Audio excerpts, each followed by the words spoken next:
عندي نص كاس عسل حر ولا عسل عادي، كاس سكر، 2 كيسان حليب، 4 كاس زبده تكون ذايبه، عندي حبه بيض. هذو كاع نميكسيوهم، ومن بعد كندير وحده خميره تاع الحلوى، وندير شويه حبه حلاوه، شويه دجلال، زريعه البسباس، قرصه ملح. بالتقريب الخميره تاع الفارينه، سمحوا لي، الفارينه حتكون رطل بالتقريب.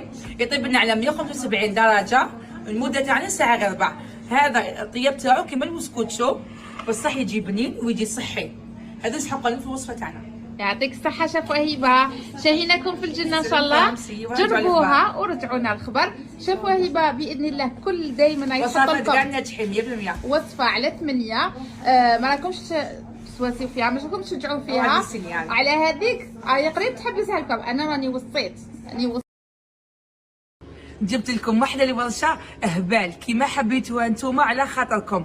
هي حبيتكم هذا العام برعايه شيف وهبه مقروط سنيوه، مقروط قلب اللوز، او يعيطوا له مقروط قلب البقلاوه. ما كاش اللي قرات عندي لهذا المقروط وقالت لي يا شاف دار بوز كبير في لافامي او في لاكوموند تاعي اكسترا، يهبل معسل للقلب. هذا العام برعايه كاع تخدموا مقروط للعيد ان شاء الله. جبت لكم فيها مقروط سنيوه، جبت لكم القطايف الله تحطوهم في مائده رمضان، وجبت لكم البونيس تاعي شايبه تاع بوفاريك اللي هبلتوني عليها. كنت نخدمها زمان وكان عندي حانوت، ودركا راني نعلم فيكم باش نتوما تحلوا حوانت ولا تفرحوا العائله تاعكم ولا في دياركم. ما نحكيلكش على البنه هذه ان شاء الله حتكون. شوفوا سخون، هذا وين عسلته، هذا وين كنت نقضي فيه مع الجروب تاعي. هذا وين عسلته او سخون. شوفي يجي حلو يتكسر.